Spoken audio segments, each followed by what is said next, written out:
Hello, classmates and Dr. T. This is Nicole Dalton, and this is my MPA545 week number 7 multimedia discussion board. And this week we are covering conflict management, dispute resolution, and training for the workplace. And in all of my slides, all of my references are noted if you want to go and find them. So with that, I'll get started. The first resource that I found was a journal article named Enhancing the Capacity of Organizations to Deal with Disputes. And the journal goes into the idea that conflict is not something that's detrimental to an organization, and it's really just a part of everyday functioning of the workplace. And that disputes can happen sometimes because of different working relationships or even just everyday responsibilities of employees. And the journal also states that if there is conflict within the organization, this shouldn't lead people to believe that the organization is malfunctioning, and it really just needs better tools for conflict resolution, and people should not avoid or just tolerate conflict in the workplace. And it also touches on that when there is conflict in the workplace, this just allows for those different peacemakers and mediators and leaders within the organization to show their strengths and be able to help others avoid conflict and how to resolve that in the future. The second resource that I found is Managing Conflict Between Employees, and this is a video that provides managers tips on how to deal with conflict with their employees. And the first one is that managers should deal with conflict quickly so the situation doesn't fester, but the manager also should not jump to conclusions. And this leads into the tip that conflict needs to be addressed with everybody involved, and this is done so through mediation, so that allows the manager to hear all different sides of the situation, and the manager shouldn't avoid problems, or else it's just going to create new problems within their staff if it's not addressed. And the last one that the video goes into is that managers need to understand that a solution will not please everybody. And if you're trying to find a solution that pleases all of the parties, you may be trying to find a solution that isn't the best one for the organization or for the working relationship of your staff. So you need to be able to be okay with somebody not being happy with you, and that's part of the job of being a manager and resolving conflict within your workplace in a healthy manner.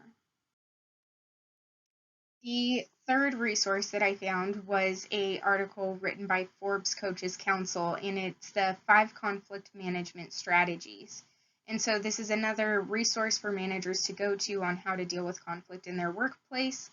And the first one is the opportunity, and use the conflict as an opportunity for everybody to listen, develop, and learn to grow and find innovative solutions on how to resolve the issue.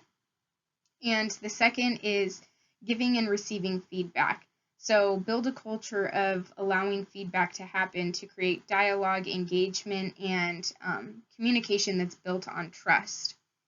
The third is resist jumping to conclusions. So you need to, as a manager, be proactive and try not to let conflict fester, but you also need to be open-minded and listen to both sides. The fourth is do not use email to handle conflict. You should manage conflict face-to-face with your employees, so that way you have that personable aspect of resolving conflict, and it allows everybody to hear each other out in a healthier manner. And the fifth one is use storytelling and humor. So this has to be used appropriately, and you have to be emotionally intelligent on how to use this and when it's okay to use, but that could release some of the tension within the staff and also just bring down the seriousness of whatever's happening, if it is appropriate, of course. The last resource that I found is also a video, and it's HR Basics Workplace Conflict. And the video says that no matter what in the workplace, there's always going to be conflict because different people have different personalities, and no two people are always going to have the same expectations or needs. And so it's just something that's normal.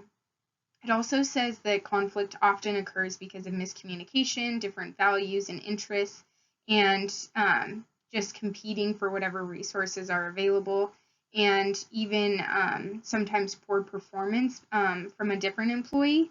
And it went into the details of the Thomas Kilmann model, which illustrates 5 different options people can choose to handle different conflict.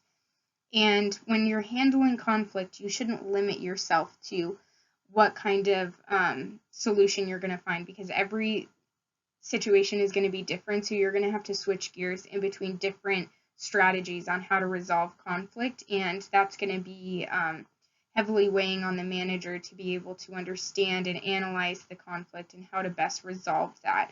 So that is the last resource for this discussion board.